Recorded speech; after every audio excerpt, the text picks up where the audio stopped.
Chers amis, je vais vous narrer une chronique historique assez invraisemblable. Une histoire qui vous laissera pantois, une histoire qui est à l'origine d'un nom de village et d'un lieu de culte grandiose. À 2 pas de Brionne se trouve l'abbaye du Béquéloin, et à l'origine de cet endroit incroyable, le chevalier Erlin.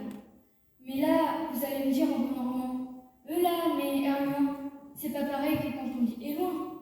Ou alors, on ne dit pas le Béquéloin, pas qu'il n'est pas tout près. Et je vous répondrai qu'il arrive que quelquefois, en Normandie, on déforme les mots un peu trop difficiles à prononcer par économie de R. Par exemple, on ne disait pas que la cabane s'était écroulée sur le chien, mais on disait plutôt la cabane à Bassolquin. Et c'est ainsi que logiquement, Erlin devint Éloin, par économie de R.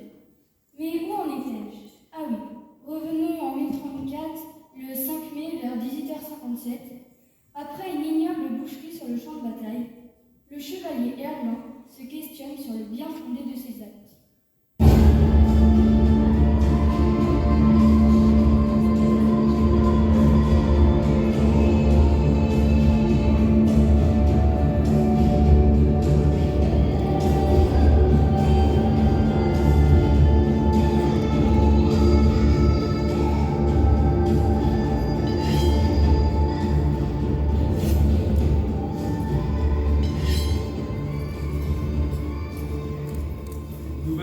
J'ai ôté la vie. J'ai tranché des membres, crevé des yeux, coupé des têtes. Une 50aine d'hommes est tombée sous mes coups. J'ai cru une nouvelle fois que tout était perdu. Tu y crois, toi, mon bon follet? Oh, j'arrive. Clairement, monseigneur. Désolé, j'écoutais pas, je faisais des bulles avec mon lait de chèvre. Ah, mon bon écuyer, la fraîcheur est appréciable après une telle journée. Je disais que me battre pour Gilbert de Brionne me pesait grandement. Celui-ci récompense bien mal ma vaillance et ma fidélité sans faille. Oh oui, vous parlez de la fois où qui vous a banni comme un fond de Vincent, puis qui vous a rappelé quand il avait de gros ennuis, puis qu'il était bien content que vous lui sauviez la couenne. Tu sais, cet après-midi, au cœur de la bataille, quand j'avais du sang plein la bouche et ce n'était pas le mien, je me demandais ce que je faisais là, à les triper de pauvres boules. À un moment, un colosse est arrivé sur moi, alors que Morcervelle, la fidèle hache, était coincée dans un crâne. Il a foncé sur moi avec une lance effilée. Dites-moi pas que c'est pas vrai. Moi, direct, j'aurais hurlé comme ça. Maman, me touche pas ou je te crache dessus. Puis, je lui aurais jeté mon slip au visage. Et pendant qu'il aurait hurlé à cause de la brûlure, je me serais carapaté. Je t'avoue avoir pensé à plein de choses, mais pas à cela. Non. Je ne dois mon salut qu'à un simple rayon de soleil qui l'a aveuglé quelques instants, juste assez pour que je lui prenne la vie. Je suis là de ce métier. Je veux faire autre chose du temps qu'il me reste. Oh bah vous savez, Seigneur, il y a plein de choses à faire. À quoi penses-tu? Bah, souffler dans des vers de terre. Moi j'adore. Ah mais c'est pas facile. Ah, et ça fait de la musique? Ah non, pas du tout. Mais c'est rigolo. Un jour, j'ai même réussi à en faire avec 3 en même temps. Mais, faut pas le manger, Seigneur. Mais, vous rêvez au ver de terre? Ce rayon de soleil, Follet, ce n'était pas du hasard.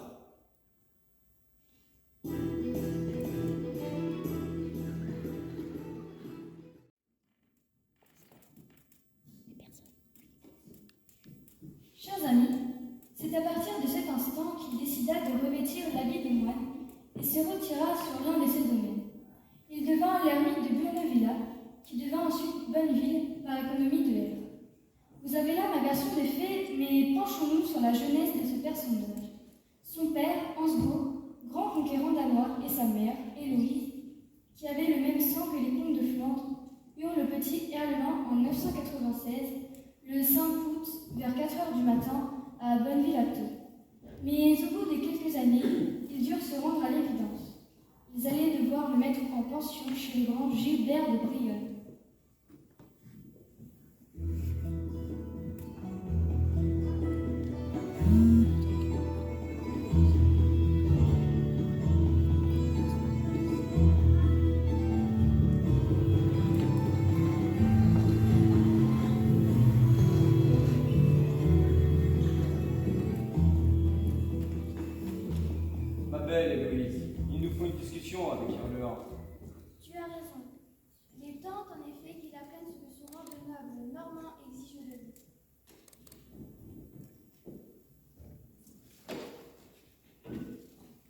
1, viens nous voir, veux-tu?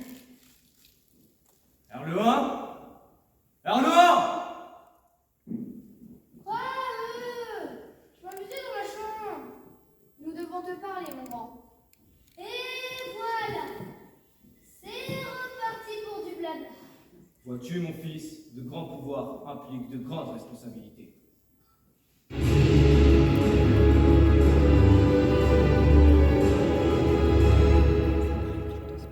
C'est beau, c'est de toi.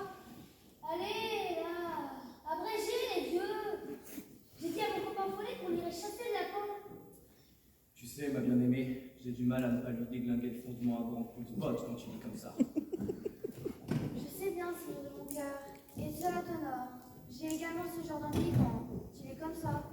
Je serai rapide, comme tu le souhaites. Mon grand-père, tout comme ton arrière-grand-père. Ah, vas-y, tu vas remonter jusqu'à l'époque des dinosaures, là ou quoi? Il m'énerve.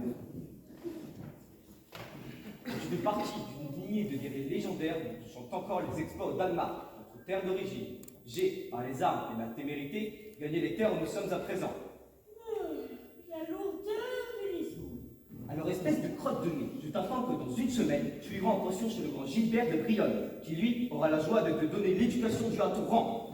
Mais ce ne sera pas le même hydromel, je peux te le dire. Allez, fais ranger ta chambre et prépare tes affaires pour ce voyage. Ça va, c'est dans 3 jours. J'ai le temps, là. Bon, moi j'ai chassé le lapin avec Follet. Bonjour. Il m'énerve, tu sais. Calme-toi, Zéphine.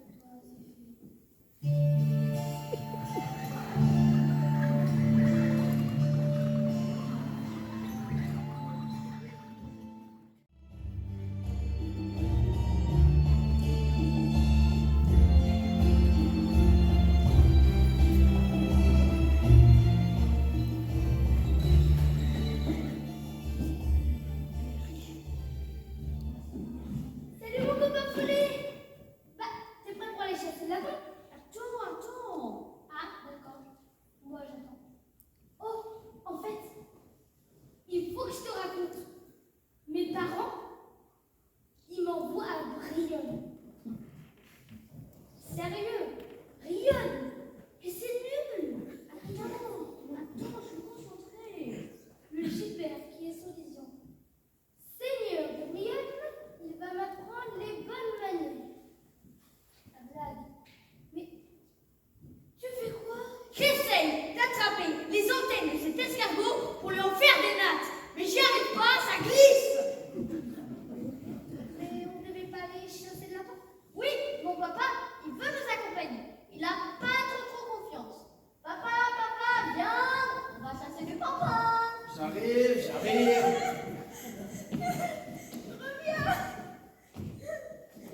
Ah, allez, Cunégonde, le devoir m'appelle. Allez, maman. Reste là. Je peux pas tenir là, ça va toute seule. Mais ne t'inquiète pas. Oh, c'est quoi ça? Allez les enfants, on est parti. Ils viennent de partir. Oui. À l'instant, j'ai un sale pressentiment. Mais que veux-tu dire par ça? Mais non, voyons, je suis sûre que ce n'est rien.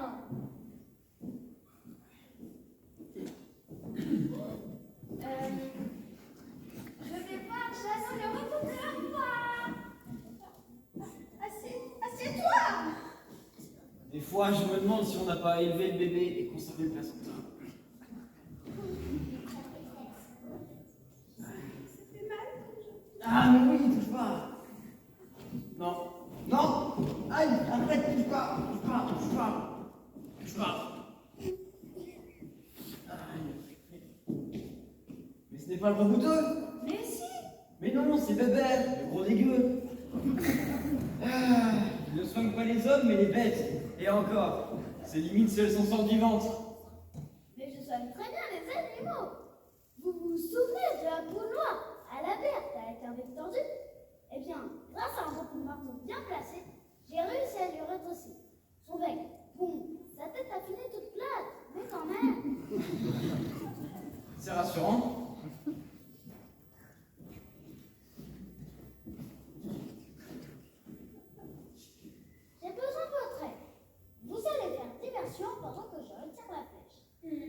C'est-à-dire? Prenez mon marteau. Dès que je fais ce petit signe de la tête, tapez-y. D'accord.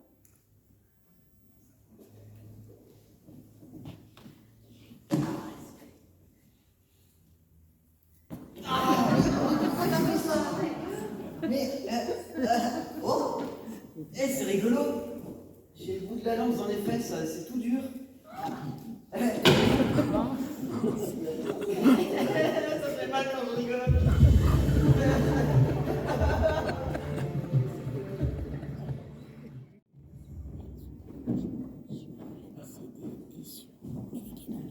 Chers amis, c'est ainsi que l'auberge de la taupe qui fouine perdit son aubergiste, poussant le petit follet à aider sa mère. Au bout des quelques jours, il savait servir l'hypocrate sans se tromper de table, et la perspective de préparer un cochon à la broche ne lui faisait même pas peur. De son côté, le jeune Erlewin, lui aussi, avait eu le droit à un entraînement digne de ce nom.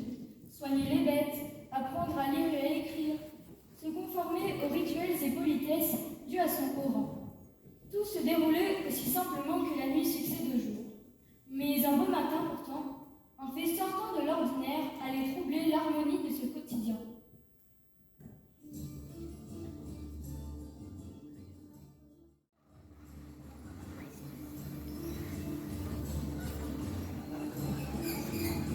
Il y a quelqu'un dans cette taverne?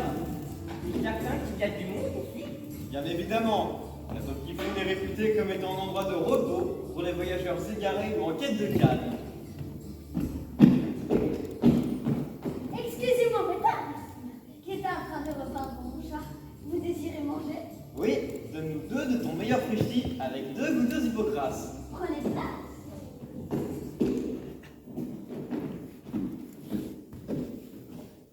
Tu repeignais ton chat, tu disais, maman?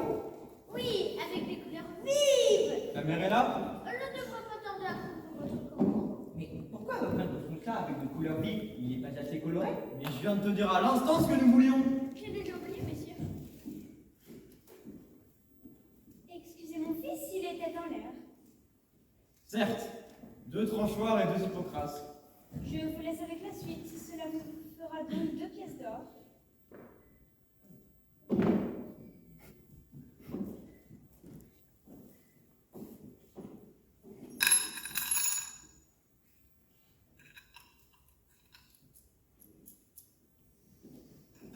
Contrairement à ton fils, elle ne perd pas le mien. Tu n'as pas répondu, Drôlé. Pourquoi repeindre ton chat avec des couleurs vives? Bah, pour faire croire qu'il est venimeux, afin de faire fuir les loups. Vos assiettes, messieurs. Il faut lait? Bien réglé. Oh non! Tu es certain que ça ne fera rien ici? Bien sûr. Comme tu as pu le voir, le petit follet n'a pas de lumière au sommet de la tour. Quant à sa mère, elle est seule pour s'occuper de l'auberge et des animaux. Elle a d'autres préoccupations que venir nous espionner. Mon cher cousin, il serait peut-être temps de me dire pourquoi tu tiens tant à exécuter le compte. Pour la préservation de notre descendance de droite lignée du pays d'Ouche, que diantre! Explique, je ne vois pas le rapport entre les terres de nos ancêtres et ce petit conte brionnais. N'as-tu pas remarqué la façon dont il reloquait le popotin de nos femmes lors de sa dernière visite? Que nenni, était bien trop occupé à garder un œil sur les reliques des Saint-Nicolas. On ne sait plus qu'il nous les pique pour les installer dans sa chapelle. Les reliques des Saint-Nicolas en Brionne. Qu'imagine? Certes. Et quand même, les demoiselles méritent plus de respect. Et de plus, j'ai ouï dire qu'il faisait de même dans son petit fief de Brionne, où ce malotru se cache pour zioter les lavandières. Il est de notre devoir de chevalier d'intervenir. D'où notre présence ici. Si nous partons tôt demain matin, que reviens-tu troubler la tranquillité de nos ripailles, je les cervelés? Pas assez drôle sur le chat. Je vais devoir pulvériser les chenilles que je vais sécher depuis 1 semaine avec mon poteau Erlin. Comme ça, je vais les écrabouiller sur Chapalu. Chapalu? Ouais, faudrait peut-être que je lui trouve un autre nom d'ailleurs, je le trouve. Bon, reprenons. Regarde cette carte de Brionne. C'est là, exactement, que nous allons préparer notre guet-apens. Le lavoir est ici. Mes informateurs m'ont dit qu'il y avait ici un endroit idéalement situé où l'on peut observer sans être vu. Il nous faut intervenir peu de temps avant que le soleil soit au plus haut dans le ciel. À ce moment-là, sa garde rapprochée est bien trop occupée dans la taverne d'à côté. Quant aux plus aguerris d'entre eux, qui sont encore à l'entraînement, c'est le moment idéal pour le faire passer de vie à trépas.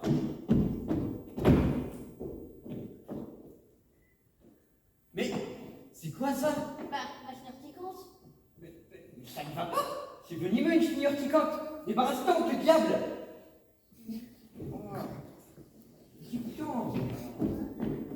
Bon, où en étais-je? Ah oui. Si nous partons tôt demain matin...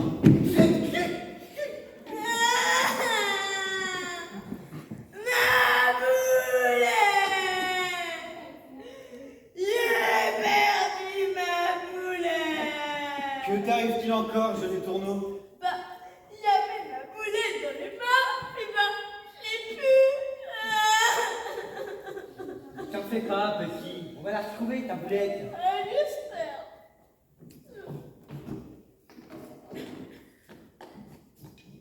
Je sais pas.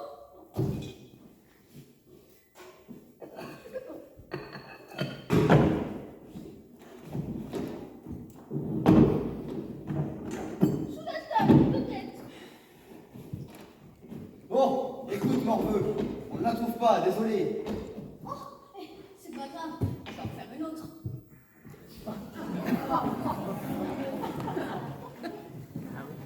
Mais c'est pas Dieu possible, un gamin pareil. Bon, je disais, si nous partons tôt demain matin, et sinon après... C'est quoi, là? Dis jusqu'à rien, malheureux. Mais, qu'est-ce que c'est que ça? Mais, qu'est-ce que t'avais sur le doigt?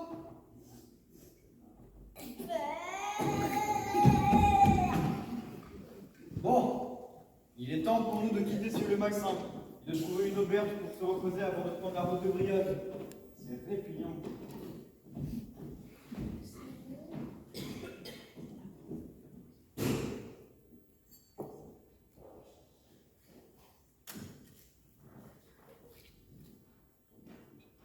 Étrange.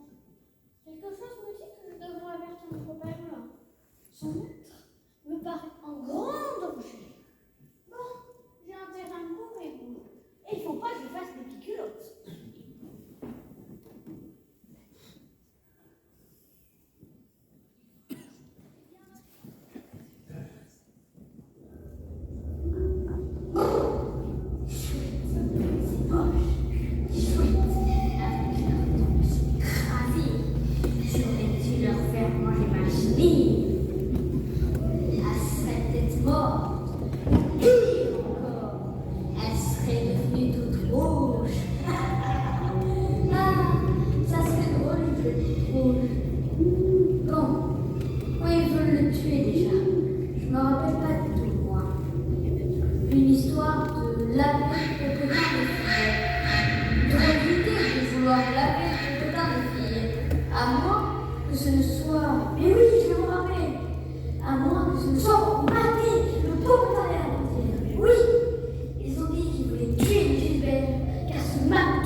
toutes les sur le passage.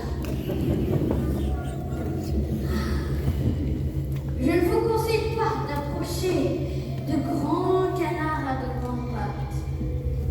Ce sont leurs caractéristiques. Ils sont de grandes pattes, un long bec, et ils font la taille d'un à peu près 1,80 m. Et à chaque fois qu'ils voient une proie, ils n'hésitent pas à lui sauter dessus. Oh, magnifique! Le je suis enfin. Il faut qu'il le voie.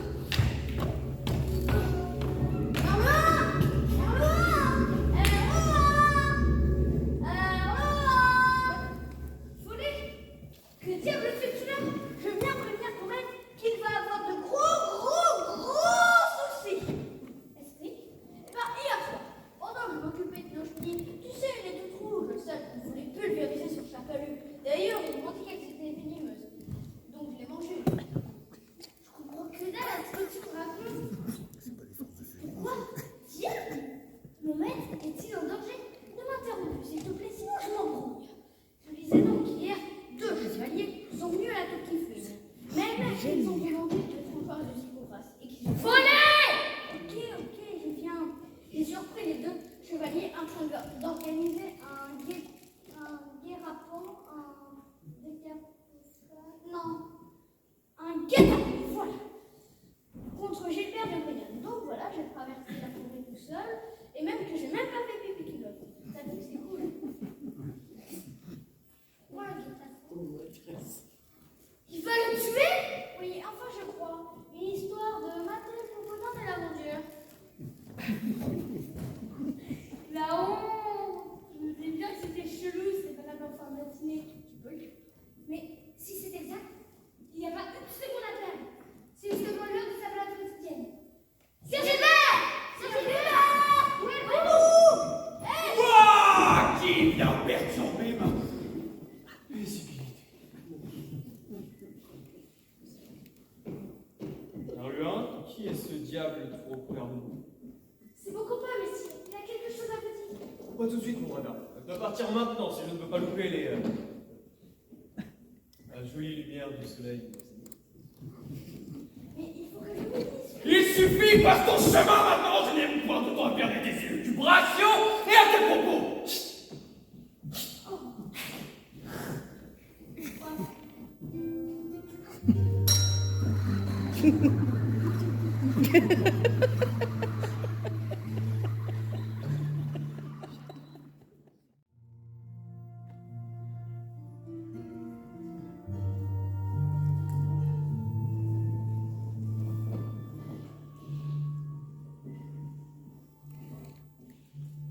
Nous voici maintenant au lavoir du château. Le lavoir est avant tout le domaine réservé des femmes. Les hommes ne s'y montrent pas, à part si ce n'est pour pousser une boîte un peu trop lourde, pour tordre un bras trop encombrant. C'est un lieu de conflit, sinon des crépages de chignons ou du moins des joutes verbales.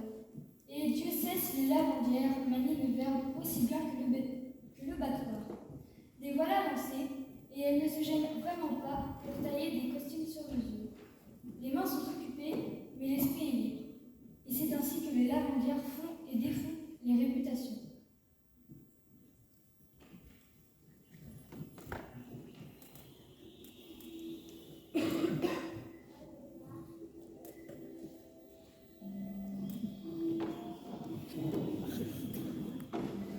Tu connais pas la dernière, toi? Non, ma Sophie? Gospulus le couvreur, eh ben il va parler de toi. De moi? Comment ça, de toi? Mais tu viens de me dire à l'instant que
l'appelez pas comme ça.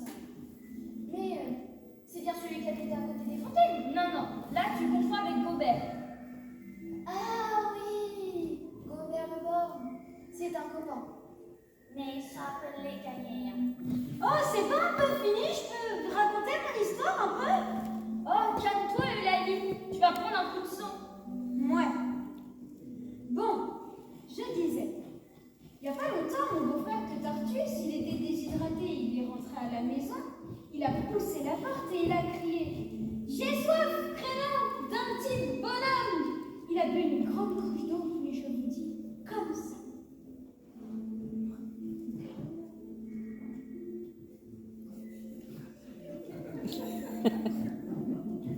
C'était une très belle anecdote. T'as vu, hein? Ça en valait la peine. Oui, mais moi je préfère quand même les bulles. Oui, on sait, Janine. Oh, ça va, les filles. Et puis, deux écus qu'on ne va pas pouvoir fermer ce petit garnement arrivé sur la pointe du pied pour nous jeter. Tu as raison, ma bonne Janine. Ce vilain drôle commence à me courir sur le haricot. Tiens, en parlant de cul, je trouve qu'il ressemble beaucoup au dessin sur la pièce, vous ne trouvez pas? Oui, c'est vrai. Tu as raison. Mais comment ça se fait que le tien est plus brillant que le mien? Parce que moi, je crache dessus pour le faire briller. Tu es une bonne technique. Tiens, en parlant du loup.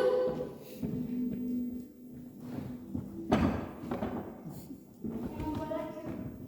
Oh, Sophie!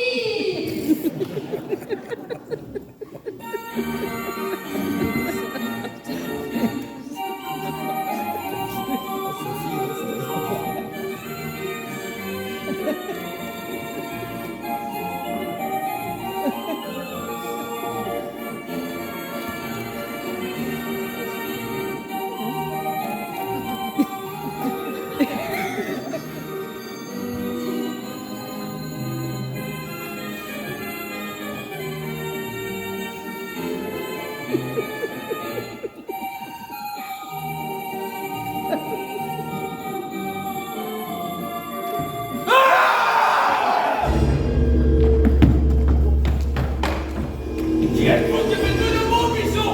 Allez-y, mais ne touchez pas!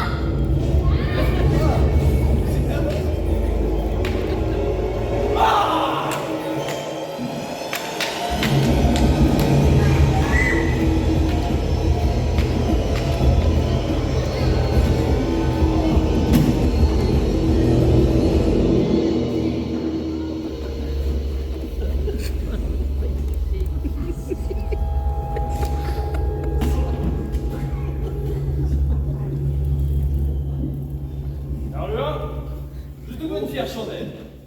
Toi aussi, Pipo. Non, ça c'était mon oncle Ménestrel Pipo. Moi, c'est Follet.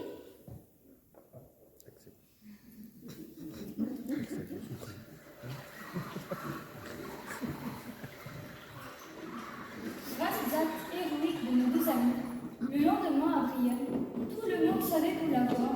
Un complot avait été déjoué par deux chevaliers du pays d'Ouche.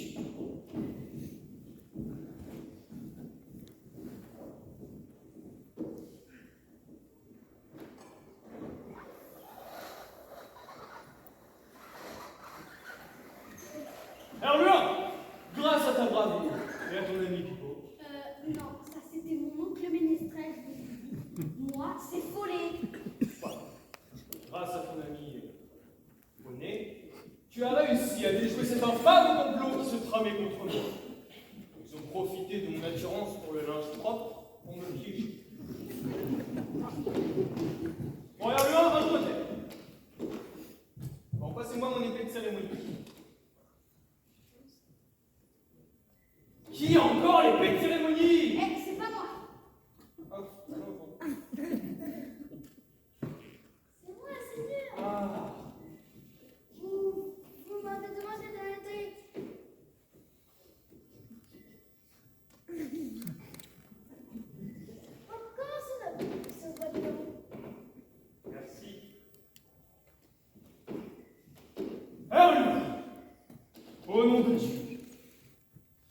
Saint-Michel et de Saint-Georges, je te fais chevalier.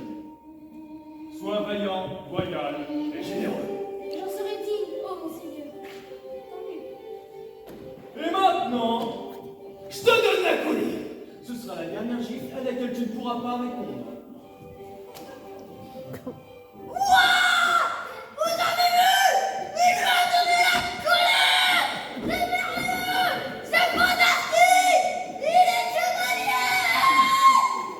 Me voici chevalier.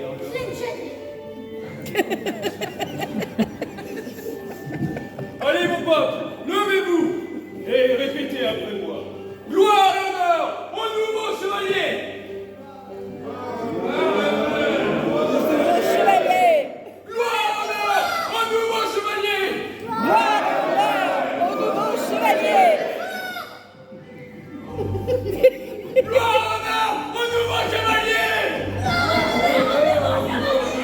Merci. Entre à toi, mon petit poney. Tu seras son écuyer. Apprenez-moi. Allez, allons fêter cela dans la grande salle du château où moult ripailles et moult frites nous attendent.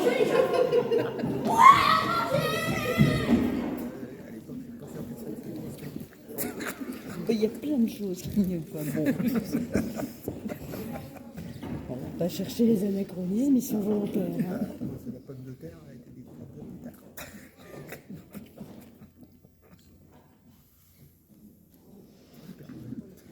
Ah, mon bon Follet. Te souviens-tu de notre première aventure? Quoi? Notre première aventure? Oh, c'est comme si c'était hier. C'est comme si c'était hier. Bien, je vais te confier la mission de le poser sur le parchemin. Quoi? Le poser sur le parchemin, couché avec une tarte tatin. Le parchemin. Oh oui.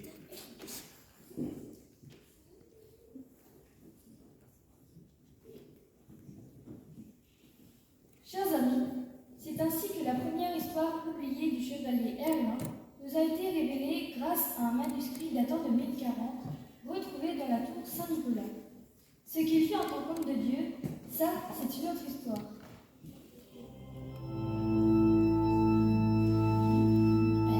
Mon père, n'est-il point temps de mener à son terme le projet de déplacement de notre monastère en amont du Bec? Certes, après 20 années passées au confluent de la Rive et du Bec, l'abbaye connaît un fabuleux essor, grâce à Dieu. Et nous devons nous agrandir. Ce sol, trop marécageux, handicape ce projet. Mettons-nous dès à présent au travail.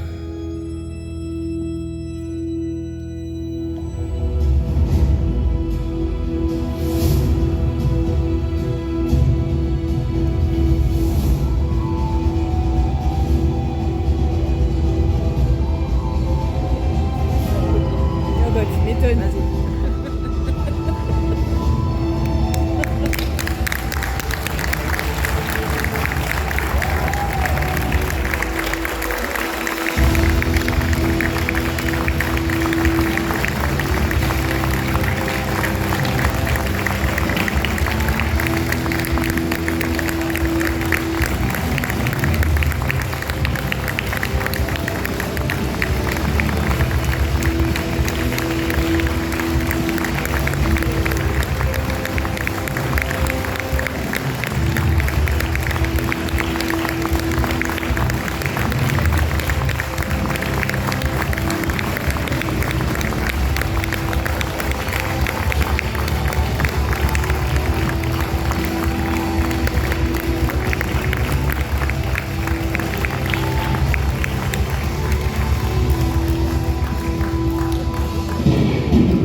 Coupez les lumières, ouvrez les rideaux. Ce soir c'est la première, le trio mettra à zéro. Les comédiens s'affairent et les cœurs s'emballent. On pousse des cris de guerre, c'est plus la générale. Dans la salle le silence règne comme un roi. Ce soir pour l'audience on va donner de la voix. Les coups de brigadier ont donné le départ. Laissez-nous vous conter les plus belles histoires. Les petites fripouilles, padam-pam-padam. Les petites fripouilles, padadadadadadada. Petites fripouilles, padam-pam-padam. Les petites